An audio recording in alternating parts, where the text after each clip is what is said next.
Tonton video ini sampai selesai agar Anda tidak gagal paham.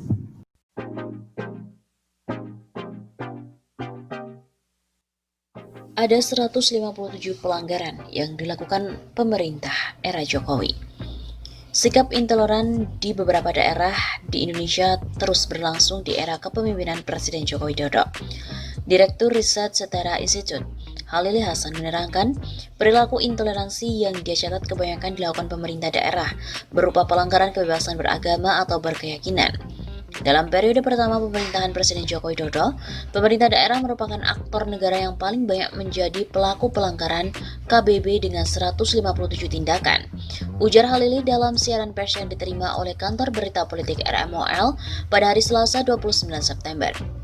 Ratusan tindak pelanggaran kebebasan beragama dan berkeyakinan atau KBB tersebut diantaranya dalam bentuk tindakan langsung atau violation by commission, peraturan intoleran dan diskriminatif atau violation by rule, maupun pembiaran yaitu violation by omission. Bahkan perilaku seperti itu diakui kembali marak jelang setahun pemerintahan Joko Widodo Ma'ruf Amin, di mana berbagai pelanggaran KBB dan ekspresi intoleransi menunjukkan peningkatan intensitas paling tidak dalam sebulan terakhir ini. Misalnya yang terjadi pada 1 September lalu, terdapat pelarangan pembangunan fasilitas rumah dinas pendeta di Gereja Kristen Protestan Pak Dairi, Kecamatan Napagalu, Kabupaten Aceh Singkil. Kemudian tanggal 13 September 2020 terjadi gangguan sekelompok orang intoleran atas ibadah terhadap jemaat HKBP KSB di Kabupaten Bekasi, dan pada 20 September yang terjadi penolakan ibadah dari sekelompok warga Geraha Prima Kecamatan Jonggol, Kabupaten Bogor terhadap jemaat dari Gereja Pantai Kosta Indonesia. Adapun pada 21 September 2020 juga terjadi pelarangan ibadah bagi umat Kristen di Desa Ngastemi, Kecamatan Bangsal, Kabupaten Mojokerto. Potret tersebut memperkuat fenomena terjadinya peningkatan tindakan intoleransi dan pelanggaran KBB di Indonesia. Sejak tahun politik nasional 2019, ada kecenderungan peningkatan ekspresi intoleransi dan diskriminasi terhadap kelompok-kelompok agama minoritas, ungkap Halili. Sepanjang tahun lalu tercatat 200 peristiwa pelanggaran KBB dialami masyarakat minoritas. Persoalan itu membuat Setara Institute mengutuk keras setiap tindakan yang menghalang-halangi penikmatan hak konstitusional setiap warga untuk beragama dan beribadah. Tindakan demikian tidak dapat dibenarkan dan nyata-nyata melanggar hak konstitusional atas KBB yang dijamin oleh Undang-Undang Dasar 1945, khususnya Pasal 28E ayat 1 dan 2, serta Pasal 29 ayat 2 Undang-Undang 1945.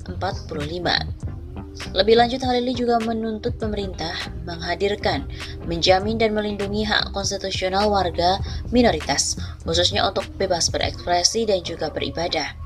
Secara khusus, Setara Institute mendesak Menteri Dalam Negeri Tito Karnavian untuk mengambil tindakan yang memadahi, lebih progresif, dan sesuai dengan otoritas legal dan demokratik untuk menjamin tata kelola pemerintah daerah yang inklusif dan toleran terhadap kebinekaan. Dalam catatan Setara Institute sejak tahun 2007, salah satu persoalan terbesar intoleransi dan pelanggaran KBB di Indonesia terletak pada level negara. Pemerintah selama ini lebih sering absen ketika para kelompok minoritas diintimidasi, direstriksi, didiskriminasi, bahkan dipersekusi. Begitu tutupnya.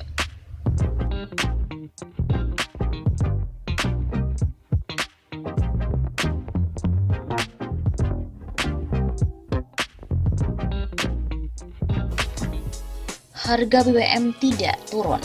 Rakyat pun menuntut ganti rugi 24 triliun rupiah. Bagaimana nih Pak Jokowi? Tak lama setelah dilantik, Presiden Joko Widodo menerbitkan Perpres nomor 191 tahun 2014 tentang penyediaan, pendistribusian, dan harga jual eceran BBM pada 31 Desember 2014.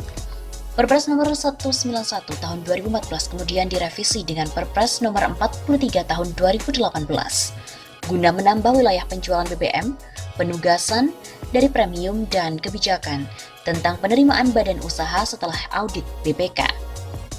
Harga eceran BBM berubah, terutama seusai dengan fluktuasi harga minyak dunia dan nilai tukar dolar Amerika Serikat terhadap rupiah. Perpres nomor 191 tahun 2014 menjadi rujukan Kementerian ESDM, menetapkan formula harga eceran BBM secara rutin atau bulanan, berbentuk permen dan juga kapmen. Permen ISDM yang pernah terbit meliputi nomor 39 tahun 2014, nomor 4 tahun 2015, nomor 39 tahun 2015, nomor 27 tahun 2016, nomor 21 tahun 2018, nomor 34 tahun 2018, dan nomor 40 tahun 2018. Kemudian dilanjutkan nomor 19 tahun 2019, nomor 62K 2019, nomor 187 tahun 2019, nomor 62K tahun 2020, dan yang terakhir adalah nomor 83K tahun 2020. Implementasi peraturan tadi tercermin pada harga BBM domestik yang berubah-ubah sesuai dengan fluktuasi harga minyak dunia.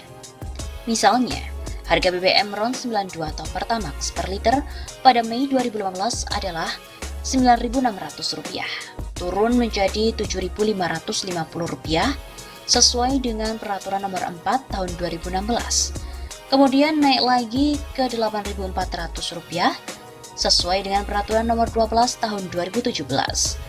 Kemudian menjadi Rp9.150 sesuai dengan peraturan nomor 2 tahun 2018, dan seterusnya seharga Rp9.850, kemudian turun ke Rp9.200 dan juga menjadi Rp9.000 sesuai dengan peraturan nomor 2 tahun 2020. Harga minyak dunia yang dinamis membuat harga eceran Pertamax pernah lebih rendah dari Rp8.000 atau lebih mahal dari Rp9.000 per liternya. Artinya, sesuai peraturan yang ada, rakyat harus membeli BBM lebih mahal dari Rp9.000 per liter saat harga minyak dunia naik, atau pernah menikmati harga murah lebih rendah dari Rp8.000 per liter saat harga minyak dunia turun. Ternyata pada saat harga minyak dunia turun secara signifikan menjadi sekitar $32 per barel pada Maret 2020 atau sekitar $21 per barel pada April 2020, harga BBM juga tidak turun. Kondisi normal yang berlangsung 4 tahun terakhir tidak lagi dijalankan, meski aturan rujukan pun masih berlaku. Menteri ESDM Arifin Tasrif beralasan bahwa harga minyak masih belum stabil dan harga BBM Indonesia sudah cukup murah. Sedangkan Dirut Pertamina Nike Widiawati mengatakan harga BBM tidak turun karena biaya crude domestik lebih mahal dibandingkan dengan impor. Sementara, Pertamina harus menyerap 100% produksi domestik, menjaga bisnis migas kondusif, mencegah PHK, menjaga operasi kilang, dan mengkompensasi penurunan konsumsi. Sementara, Pertamina harus menyerap 100% produksi domestik, menjaga bisnis migas kondusif, mencegah PHK, menjaga operasi kilang, dan mengkompensasi penurunan konsumsi BBM akibat COVID-19. Apapun alasannya, kita tetap tidak dapat menerima jika harga BBM tidak turun. Mengapa? Karena peraturan dan formula harga eceran BBM masih berlaku. Selama ini rakyat rela membayar harga BBM lebih mahal sesuai dengan aturan. Dengan aturan yang wajar, rakyat pun menuntut harga BBM turun saat harga minyak turun. Seperti terjadi pada harga Pertamax per liter hanya Rp7.550 pada tahun 2016 ataupun Rp8.400 per liter pada tahun 2017. Rakyat pun wajar menuntut harga BBM segera turun dan menuntut ganti rugi kemahalan harga. Rakyat menolak kebijakan semau gue dengan melanggar peraturan yang diterbitkan sendiri oleh pemerintah.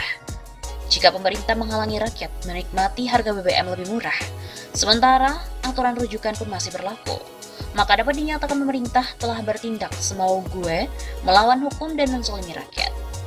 Sesuai keputusan Menteri ESDM nomor 62K tahun 2020, formula harga bensin di bawah RON 95, bensin RON 98, dan minyak solar CN51 adalah MOPS atau Argus Rp1.800 per liter plus margin 10% dari harga dasar.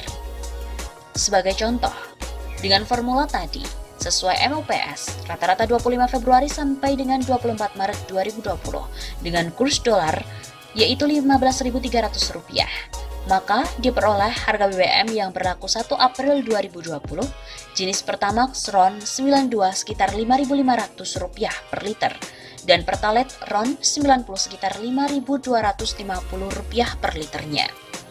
Ternyata, harga resmi BBM di SPBU masing-masing adalah Rp9.000 dan juga Rp7.650.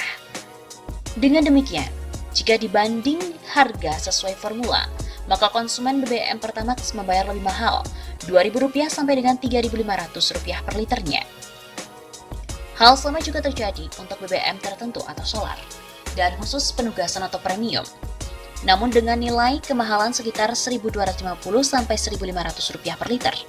Untuk semua jenis BBM rata nilai kemahalan diasumsikan Rp2.000 per liter.